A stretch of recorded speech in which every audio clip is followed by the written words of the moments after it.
Welcome to Gomathi's kitchen. நாம் இன்றைக்கி பார்க்க போகிறது நல்ல ஒரு சுவையான வத்த குழம்பு எப்படி செய்யலாம் அப்படிங்கிறத தான் பார்க்க போகிறோம். இந்த வத்த குழம்புக்கு நீங்கள் அப்பளம், வடகம், அதே மாதிரி பொரியல் சாப்பிட்றப்ப டேஸ்ட்டு சூப்பராக இருக்கும். நாங்கள் இன்றைக்கி இது சுரக்காய் தோல் துவையலோடையும் வடகத்தோடையும் வச்சு சாப்பிட போகிறோம். ஆல்ரெடி நம்ம சேனலில் நிறைய வகையான குழம்பு வெரைட்டிஸ் போஸ்ட் பண்ணியிருக்கேன், அதையும் செக் பண்ணிக்கோங்க. கோமதிஸ் கிச்சனை சப்ஸ்கிரைப் பண்ணாதவங்க சப்ஸ்கிரைப் பட்டனை ப்ரெஸ் பண்ணுங்கள். உடனுக்குடனே அப்டேட் வேணும்னா பக்கத்தில் இருக்க பெல் பட்டனை மறக்காமல் ப்ரெஸ் பண்ணிக்கோங்க. வத்த குழம்பு செய்கிறதுக்கு இந்த மாதிரி ஒரு மண்பானையில் யூஸ் பண்ணிங்கன்னா டேஸ்ட் ரொம்ப நல்லாயிருக்கும். அப்படி இல்லைன்னா நீங்கள் குழம்பு வைக்கிற பாத்திரத்தில் ஒரு 2 டேபிள் ஸ்பூன் அளவுக்கு நல்லெண்ணெய் சேர்த்துக்கோங்க. வத்த குழம்புக்கு கொஞ்சம் அதிகமாக எண்ணெய் ஊற்றிக்கிட்டோம்னா டேஸ்ட்டு நல்லா இருக்கும். எண்ணெய் சூடானதுக்கு அப்புறமா ஒரு அரை டீஸ்பூன் அளவுக்கு கடுகு சேர்த்துக்கலாம். 1/4 டீஸ்பூன் அளவுக்கு வெந்தயம்,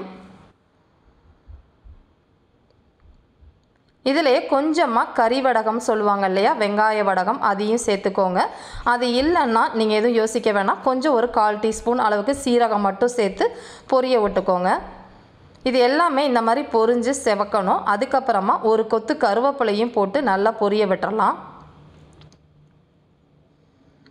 இப்போ ஒரு 2 டேபிள் ஸ்பூன் அளவுக்கு நான் சுண்டைக்காய் வத்தல் சேர்த்துருக்கிறேன்.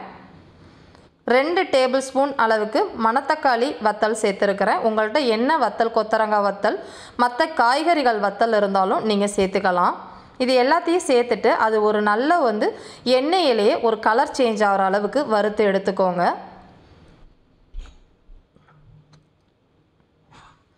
இப்போ இந்த மாதிரி நல்ல ஒரு கலர் சேஞ்சாக வறுத்ததுக்கு அப்புறமா ஒரு 10 வெள்ளைப்பல்லு பூண்டை முழுசாகவே சேர்த்து இதோடையே சேர்த்து வதக்கிக்கலாம். அது கொஞ்சம் கலர் சேஞ்ச் ஆனதுக்கு அப்புறமா நம்ம வெங்காயம் சேர்த்துக்கலாம். நான் இன்றைக்கி ஒரு அரை கப் அளவுள்ள சின்ன வெங்காயம் பொடியாக நறுக்கினது சேர்த்துருக்கிறேன்.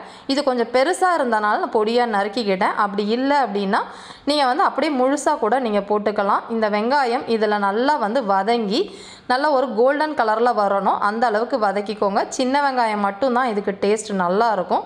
அப்படி இல்லைன்னா மட்டும் பெரிய வெங்காயம் போட்டால் கொஞ்சமாக சேர்த்துக்கோங்க. இதுக்கு நான் இன்றைக்கி 2 டேபிள் ஸ்பூன் அளவுக்கு வீட்டில் அரைச்ச சாம்பார் பொடி சேர்த்துருக்கிறேன். நீங்கள் குழம்பு பொடி வச்சுருந்தீங்கனாலும் அதுவும் இதோட 2 டேபிள் ஸ்பூன் சேர்த்துக்கலாம். இது இந்த எண்ணெயிலேயே கொஞ்ச நேரம் வதக்குனீங்க அப்படின்னா அதோட பச்சை வாசனை போயிடும். என்னோடய சாம்பார் பொடி பார்த்திங்கன்னா கொஞ்சம் காரம் கம்மியாக இருக்கும், அதனால் கொஞ்சமாக நான் மிளகாய்த்தூள் சேர்த்துக்க போகிறேன். இதில் ஒரே அரை டேபிள் ஸ்பூன் அளவுக்கு மிளகாய்த்தூள் மட்டும் சேர்த்துருக்கிறேன், தனி மிளகாய்த்தூள். நீங்கள் காரம் உங்கள் குழம்பு பொடியில் கரெக்டாக இருந்துச்சுன்னா இது அவசியம் கிடையாது. அதையும் இதோட சேர்த்து எண்ணெய் பிரிஞ்சு வர அளவுக்கு வதக்கிக்கலாம். இப்போ ஒரு பெரிய எலும்புச்சம்பள சைஸில் புளியை எடுத்து நல்லா 1 கப் அளவுக்கு தண்ணி ஊற்றி நல்லா கரைச்சி எடுத்து வச்சதை இப்போ நம்ம இதில் சேர்த்துக்குவோம்.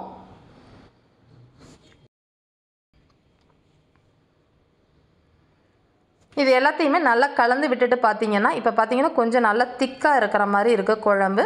அதனால் இன்னும் கொஞ்சம் கூட தண்ணி ஊற்றிக்கலாம். இப்போ ஒரு அரை கப் அளவுக்கு தண்ணி ஊற்றிக்க போகிறேன் நான்.